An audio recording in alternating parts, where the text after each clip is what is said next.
Greetings, ACO members and friends. Today we are joined with Roxanne Fouche. She not only serves as an esteemed leader on the ACO board, but as the director of ADHD Awareness Coalition with a cause that's near and dear to our hearts, ADHD awareness. Roxanne, let's lead this interview with gold. Tell us why ADHD awareness was the cause that chose you. That is a really good question. ADHD awareness is growing around the world, okay, but there's still a huge lack of understanding, a lot of misconception about what ADHD is and what it isn't. And so there's that misinformation that stops people from getting diagnosed and stops people from confidently getting the assistance that they need for ADHD and associated executive function issues. So, when you think about it, when there are people who have not recognized and are not getting treated for ADHD, it takes this huge toll, on their mental health, on their general well-being, on communication and relationships, on unemployment, underemployment, health, estimated life expectancy. I mean, it's huge, and this affects everybody. So the more that we can get the word out of what ADHD is, the more people can be assisted and helped, and it's good for everybody. It's a win-win. Win-win. So what are the current events that are happening right now with ADHD awareness? Well, we are in the process of getting things together for some video interviews, asking some experts information about ADHD. We also have an opportunity for people to be giving a 2-minute sharing of their lived experience and what ADHD is in accordance with some of the questions that are associated with the expert questions that we have. So I hear all these opportunities out there for members and people with ADHD alike to contribute themselves and normalize the ADHD stigma that's out there. Mm-hmm, absolutely. And what is your connection with ADHD? Well, as my son used to say, ADHD runs around in our family. Okay, I didn't know it when I first got into special education, but ADHD is rampant in my family. It's a very lively family, and so as an ADHD coach and as a member of my family, I live it 24/7. I just my mom just passed, and it's she was a very, very lively person, and you shouldn't have to say to somebody who is 80 something years old, Mom, please get off the roof. But this is ADHD, the elderly. I love it, and it never goes away, and that energy never dies. That spark. Yeah. It continues on. And I'm sure in your heart, my condolences to your family. Oh, thank you. You're welcome. I know you've had a long profession with ADHD. Tell us, what was the powerful turning point when you knew that this was what you wanted? I have worked in special education. I started in special education as a special education teacher and director of school and things. And I worked for many years here in San Diego as an educational therapist. And as I was working with students, I was noticing that I was working more on the executive functions, that the difficulty getting started on something, the organizing, how they're going to study, rather than the actual academics and the way that they needed to learn things. And I met Sarah Wright, who became my partner when we first started. And she told me about ADHD coaching. And I just thought, oh man, that's so cool. So I looked into it, and it was like, this is exactly what I want to do. This is perfect. It's a way of really reaching a lot of people and really making a difference, and it's funny. I thought, because I was an ex-teacher, I was going to work with only students. And as I did my training, I found that I really, really like working with adults too. So I get to do both. I have a lot of variety. Yeah. You get to choose your people. That's lovely. And they choose me. True. You mentioned Sarah Wright, and I was thinking about role models. Tell us, who are your role models in the ADHD world?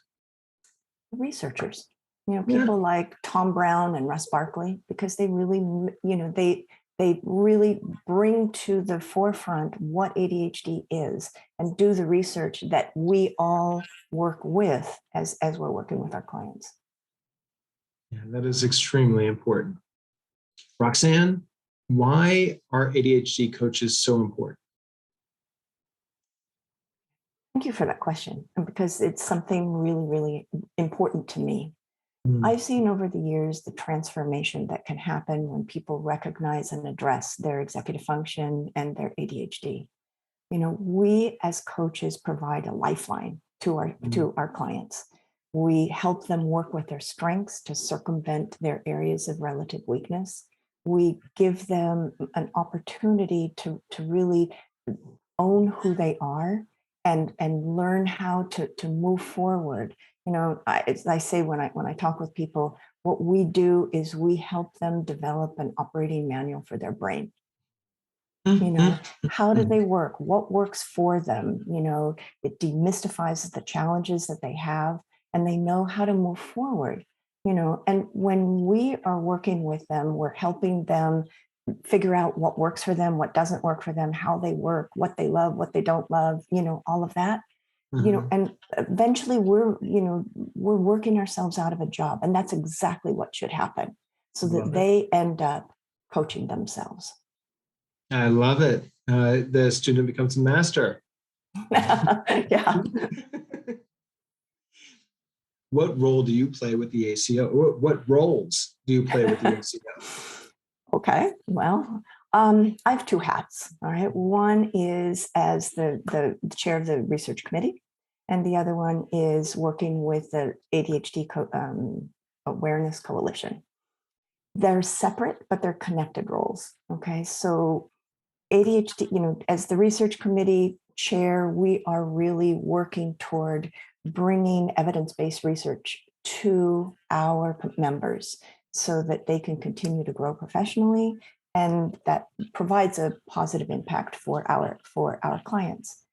And there is an associated thing with ADHD awareness, because it's the same thing. It's research based. We're Mhm. sharing reliable information about ADHD based on science, peer reviewed evidence, um, and providing the resources that are available, including ACO, to those people who are finding out about ADHD maybe for the first time. Yeah, beautiful cause. And how did you step up to be the research chair for the ACO? What's that story? I was asked.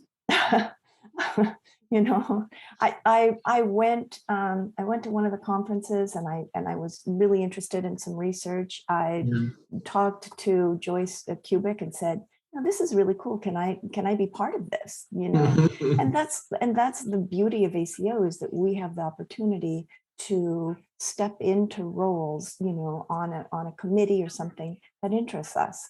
And when I said, hey, can I be part of that? That sounds really cool. And it just kind of went from there. So it's a beautiful thing to be able to be as involved with ACO as we want to be, with those causes, with those things that interest us most. Well, how does one ACO member connect with you and help you on your causes? Good. Another good question. Um, well, because as the chair of the research committee, we are always looking for people who are kind of research nerds. And I say that Mhm. with love in my heart. you know, People who really understand research, but then also can translate it Mm, to the membership. Okay, so that we can take the research about ADHD, about the coaching profession itself, or about ADHD coaching, and there's a larger body of research happening as we speak about ADHD coaching, and take all of that and demystify it, make it real, and figure out a way to put that into practice with our clients. So, mm. so those people who are interested in research and excited about sharing that, please contact me. Right now, with ADHD awareness, we are implementing plans that we started in January. So in January, when we start and we say, okay, brand new year, the conference is over, the holidays are over, what are we going to do this year?